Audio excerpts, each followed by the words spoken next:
Okay, good morning.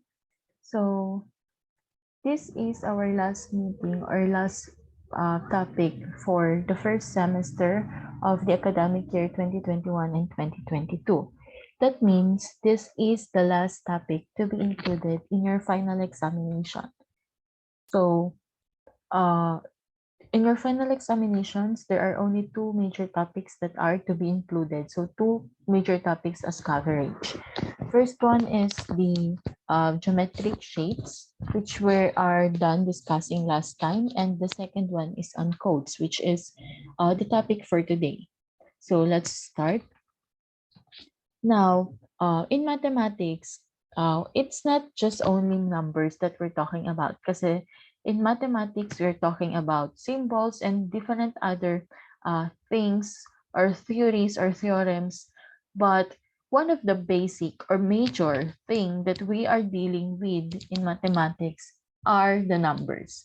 So the numbers are just symbols that have a mathematical value, that they have values, and they are used to represent for or they are used to represent something that has a value. They are used in counting, they are used in measurement, they are used in different various things that includes calculations and other that of course has a numerical value. Now, in uh, in our past lessons, we've talked about the different types of numbers that we had the whole number, we had the rational, the real, the irrational, we have the integers. If you could still remember, we have the natural numbers and so on and so forth. But there is also another classification of number or per se, it's number systems, where number systems are classified to be a representation of numbers by using specific digits that are consistently used in a certain manner. Ibig sabihin, number systems are yung pare-parehas lang yung number na ginagamit nila, but they are differently used in or meron lamang silang different or specific rules na ginagampanan. So here, we are going to um, discuss the different number systems that are present and that are widely used. But specifically, ang main topic natin for today is the decimal system and then the binary system. Now, pag sinabi nating number system, since meron tayong mga different values na kailangan or meron tayong different values that we use here, ang pagkakaiba na lang nila is their positioning. Meaning, every position of numbers are very important.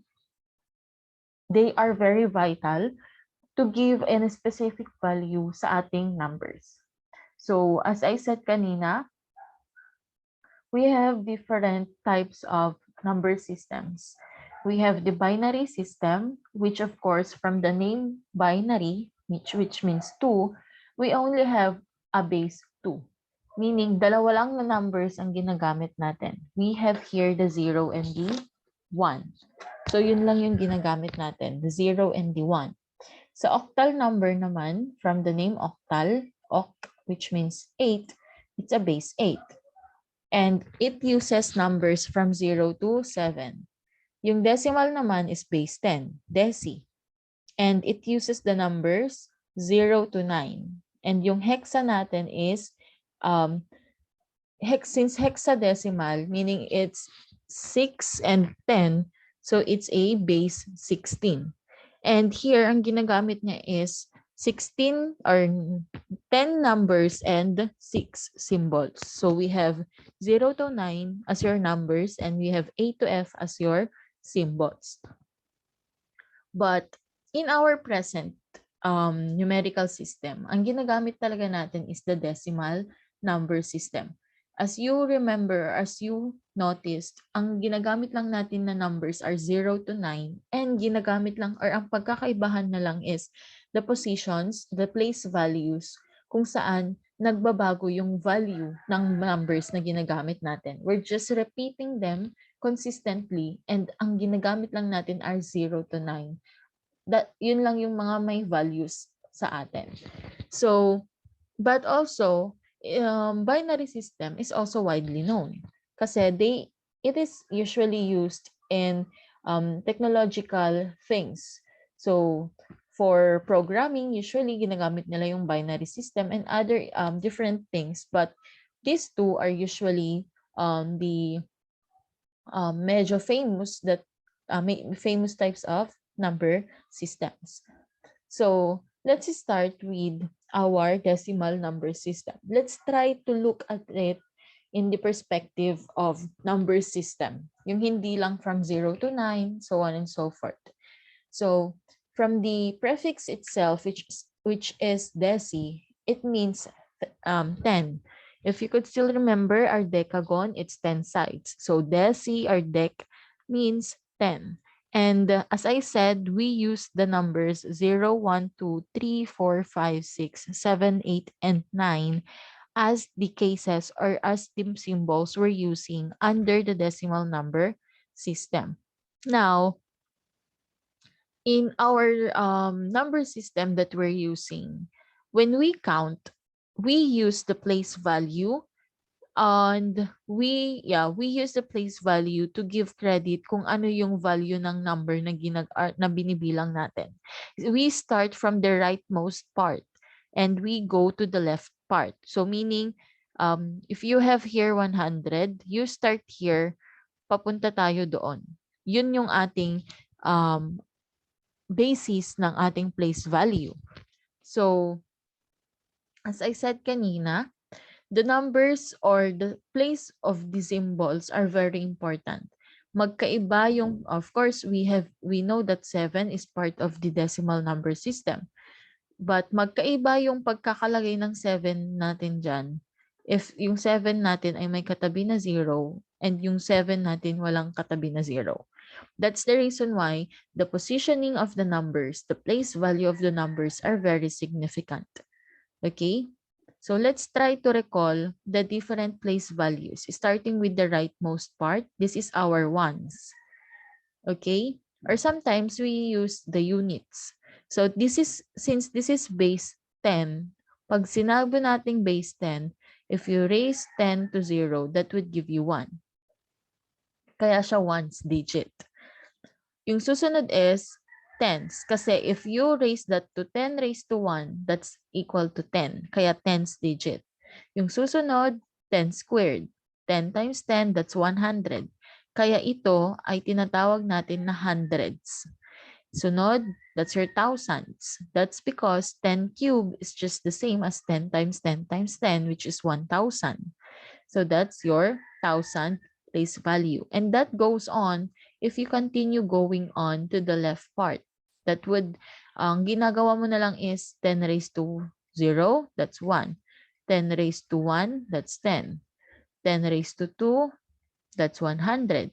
Kaya meron kang ones, tens, hundreds, thousands, so on and so forth.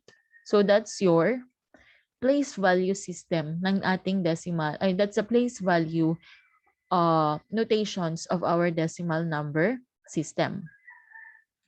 And as I said, we can rewrite that as, since this is the thousands, you can rewrite that as 2 times 1,000. Your 600 could be rewritten as 6 times 100, 5 times 10, and 8 times 1. And that gives you the same case of this. So this is just the expanded form. The 2,658 could be expanded in terms of the place value. Of course, that's 2,650 and 8. And if you add them, that would still give you 2,658. So that's your decimal number system. It has a base 10. Now, similarly, we also have here one of the most known binary or number systems, which is the binary system.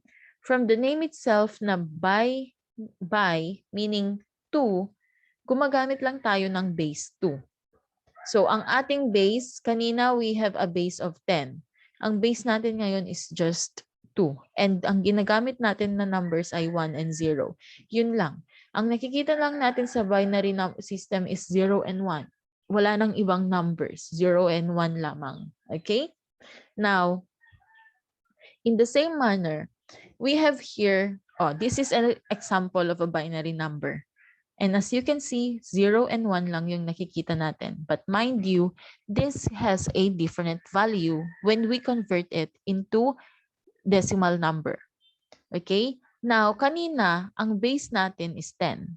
But since we are already under the binary system, ang base natin is 2. So, if we start with this, ang ibig sabihin is 2 raised to 0. That's your 1. Kaya, yan ang ones place natin. Itong susunod naman, that's 2 raised to 1, which is 2. Therefore, that's your 2's place. Yung susunod, 2 raised to 2, that's your 4. That's your 4's place. 2 raised to 3, yung susunod, that's 8. That's 2's or that 8's place. Naintindihan? Basta nagsisimula tayo from the leftmost side, from the rightmost side going on to the left side. And then we always start with our base raised to 0, and that's the value of your first number. And then you just add 1 to the exponent every move you make. So, yung una nating move, that's 1, so that would give you 2 raised to 1. Yung susunod, 2 raised to 2. 2 raised to 3, so this is your 2 raised to 4. And this is your 2 raised to 5. So, ganun lamang yung pagkaka-identify ng place value ng ating binary system. Now, take note that inputting numbers, kasi meron naman tayong, of course, pag nakita mo yung 11, you may think that that's a decimal number, or you may think that that's a binary number. Kasi meron naman tayong 11 in decimal number. And we said that sa binary naman 1 and 0 lang yung ginagamit. So that could be an example of the binary number. So for us to understand clearly kung ano ba talaga yung ginagamit natin na number, we must have a subscript. Pag we're talking about decimal numbers, of course, we're going to put a subscript 10 sa baba. Pag binary naman, we put 2. So that if we say that this is a meron siyang subscript na 2, ibig sabihin this is under the binary number. Pero pag meron siyang 10, that is under the decimal number system. So it's just a way for us to clarify the numbers that we are using.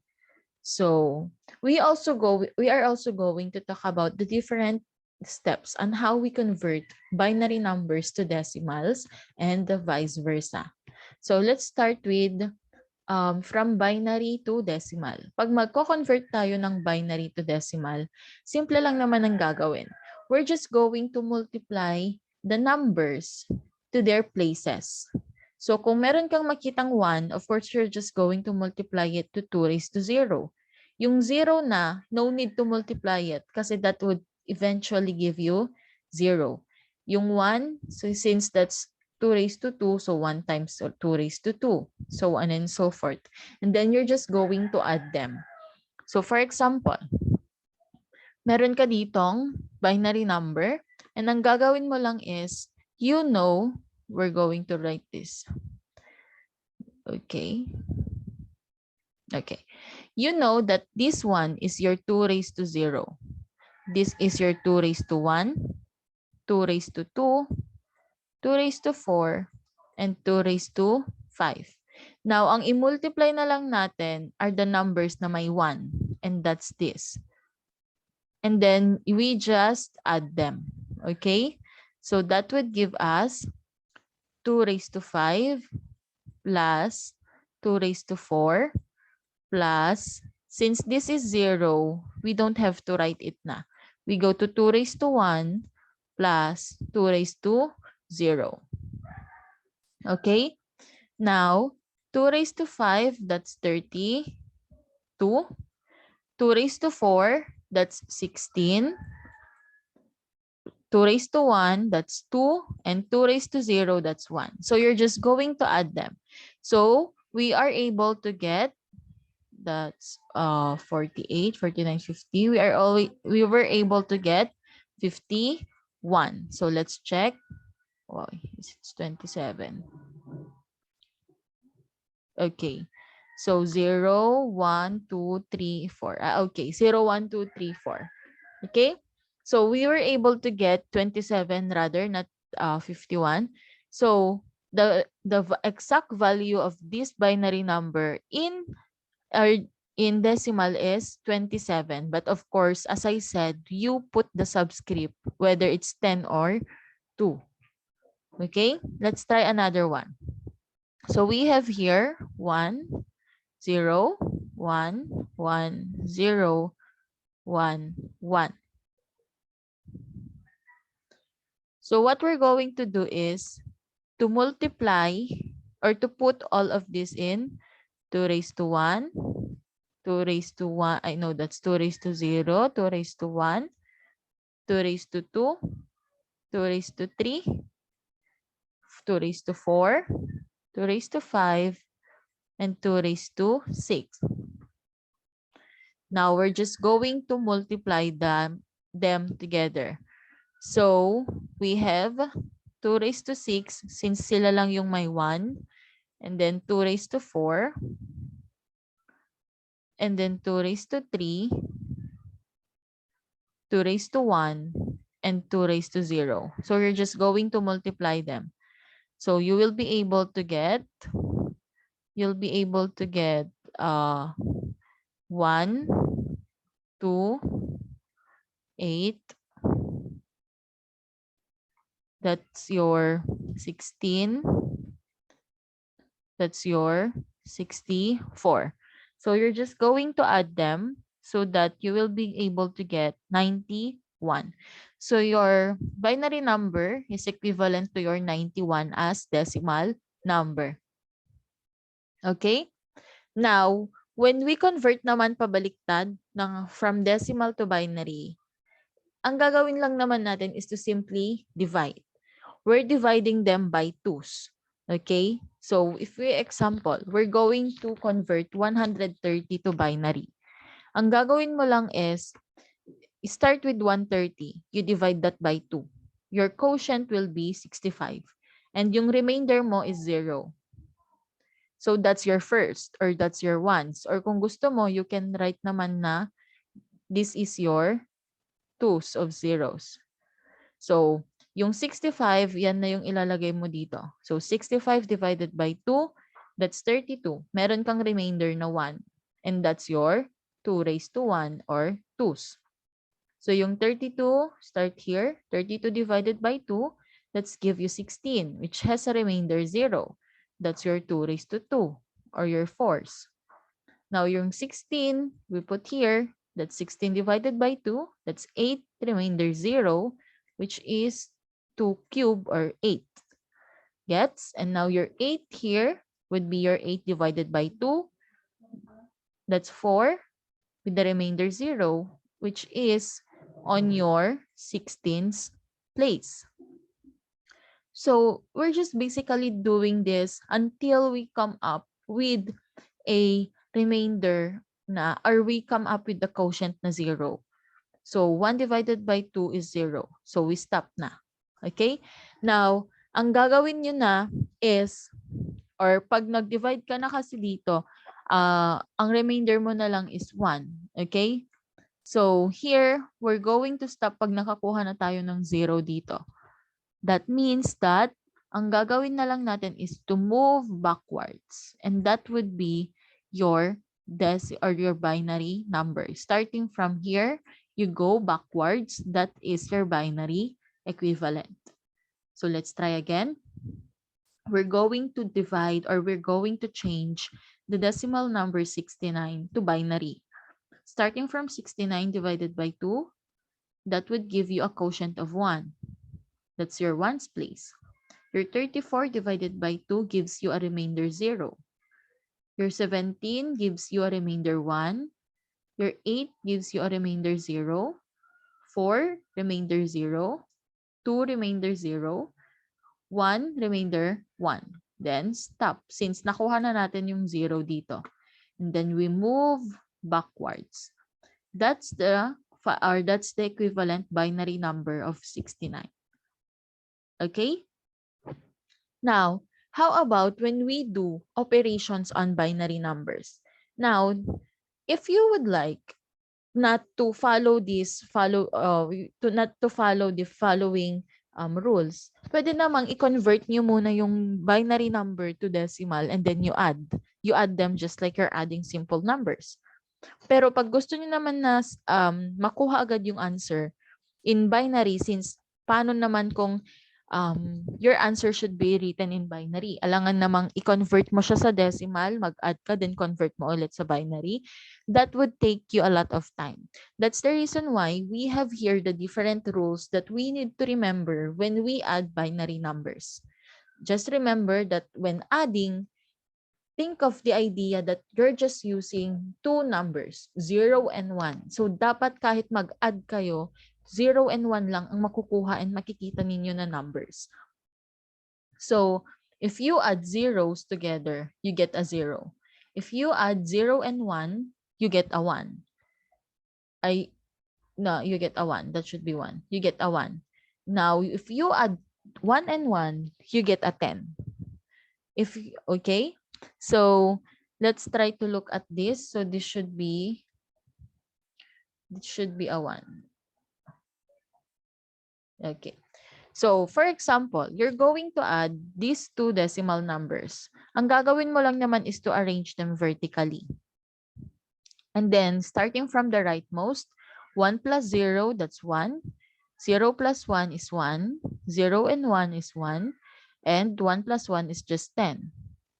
Which could be written in that way. So that's it. Isa laeng. As long as you know the rules, it's easy. How about the second one? So if you're going to add this, so this is 1. 0 plus 1 is 1. 1 plus 1 is 10. So you're going to carry. So 1 plus 1 is again 10. That's that one. So 1 plus 0 is 1. And then 1 plus 1 is 10. So that would be your equivalent, or that would be the sum of your binary numbers. Okay, another one.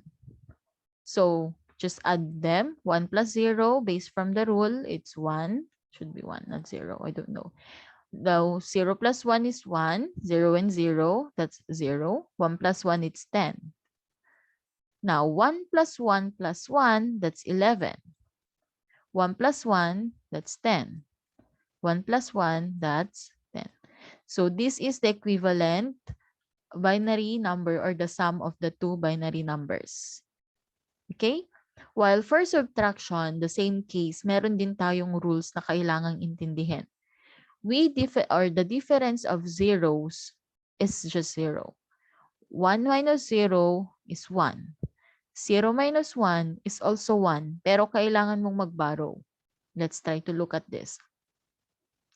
If you're going to subtract this, 0 minus 1, as it says here, it's 1. Pero kailangan mong mag-borrow so that it would be 0.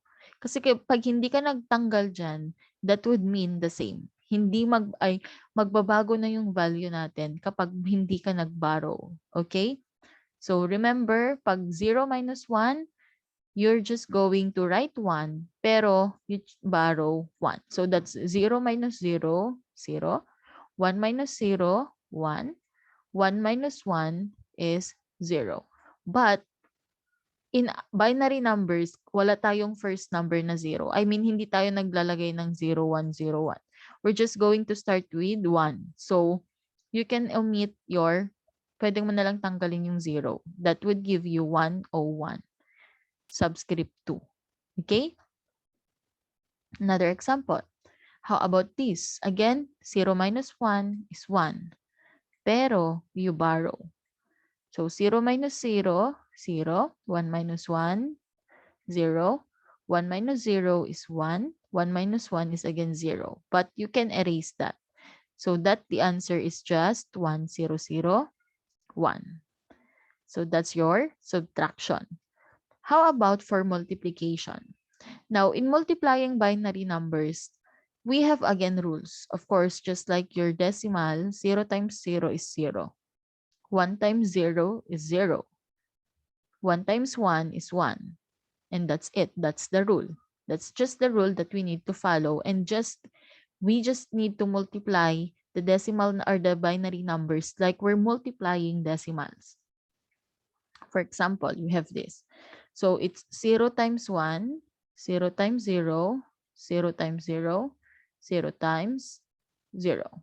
So that's it. That's the first row. That's the first row. The second row, ito namang 1. So 1 times 1, 1. 1 times 0, that's 0. 1 times 0, 0. And 1 times 1, 1. Okay, let's move on. 1 dito naman. 1 times 1, that's 1. 1 times 0, that's 0. 1 times 0, that's again 0. And 1 times 1, 1. Okay?